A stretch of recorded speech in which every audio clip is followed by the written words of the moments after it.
এটা নিঃসন্দেহ এই সময়ে খুবই গুরুত্বপূর্ণ। গতকাল অফিসিয়াল টেম্পারেচার ছিল সারাদিনের গড় 39°C, কিন্তু মানুষের কাছে অনুভূত হয়েছে 41°। এটাও বলা হয়েছে ঢাকায়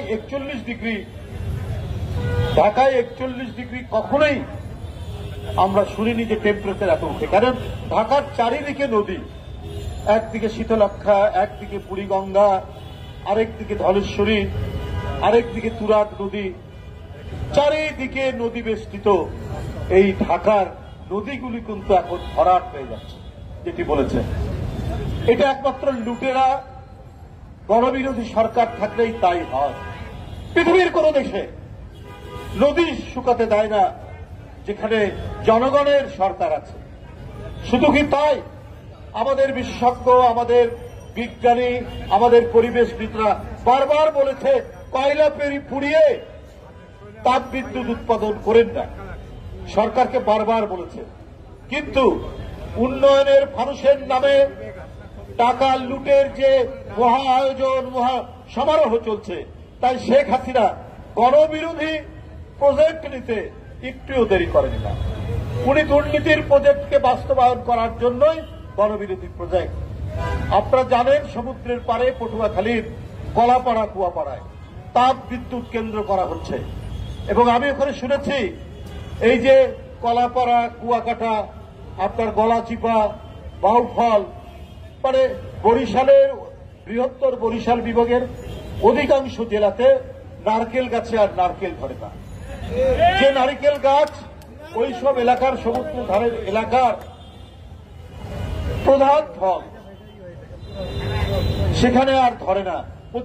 কচি কচি নারকেল ধরার পর শুকিয়ে উঠে পড়ে যায়, অথচ একসময় ডাব, নারকেল রাস্তার মধ্যে পড়ে থাকতো এইসব এলাকায়। কারণ এই যে কয়লা পুড়িয়ে তাপবিদ্যুৎ কেন্দ্র হওয়ার কারণে আর নারিকেল গাছে নারিকেল নেই, এরপরে আরো যা গাছ আছে সেগুলোও শুকিয়ে যাবে, ফলের গাছ থাকবে না, নদীতে মাছ থাকবে না। বারবার মানুষ বলেছে যে রামপাল বিদ্যুৎ কেন্দ্রে কয়লা পুড়িয়ে পড়েন না, কারণ আমাদের স্বাস্থ্য, আমাদের নিঃশ্বাস প্রশ্বাসের অক্সিজেন হচ্ছে আমাদের সুন্দরবন। আর সুন্দরবনের প্রাণী, বিশেষ করে রয়্যাল বেঙ্গল টাইগার, পৃথিবীর সবচাইতে দামি প্রাণী। তার ক্ষিপ্রতা, তার হিংস্রতা, এটা পৃথিবীব্যাপী এর সুনাম। আমি ইউরোপ আমেরিকার অনেক চিড়িয়াখানায় দেখেছি আলাদা করে আছে বেঙ্গল টাইগার, মানে বেঙ্গল টাইগার এত প্রসিদ্ধ। সেই বেঙ্গল টাইগার আপনি আর সুন্দরবনে পাবেন না। ওইখানকার পশুর নদীতে আর কুমির দেখবেন না। আল্লাহ তাআলা কিন্তু কোন জিনিস অপ্রয়োজনে সৃষ্টি করেননি।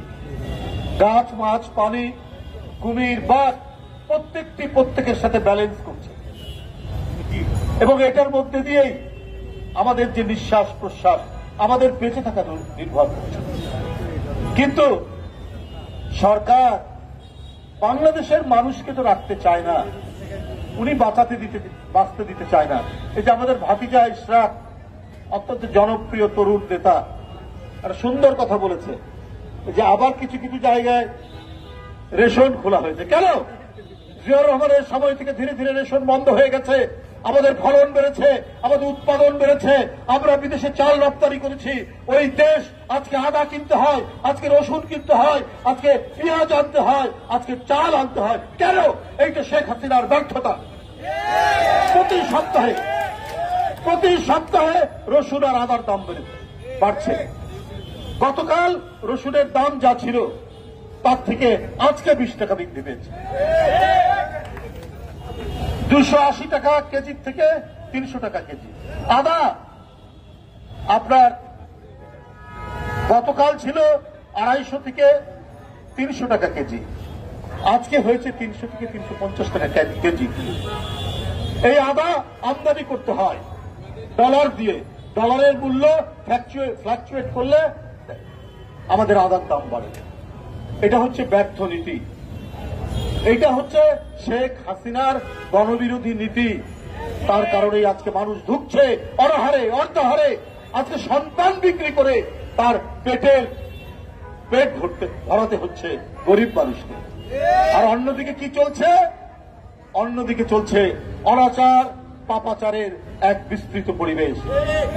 শেখ হাসিনার আরেকটা দামি নির্বাচন করতে চাচ্ছেন, উপজেলা নির্বাচন। আরে বাপরে বাপ, কি নির্বাচনের আপনার ফুর্তি তাদের! আওয়ামী লীগেরও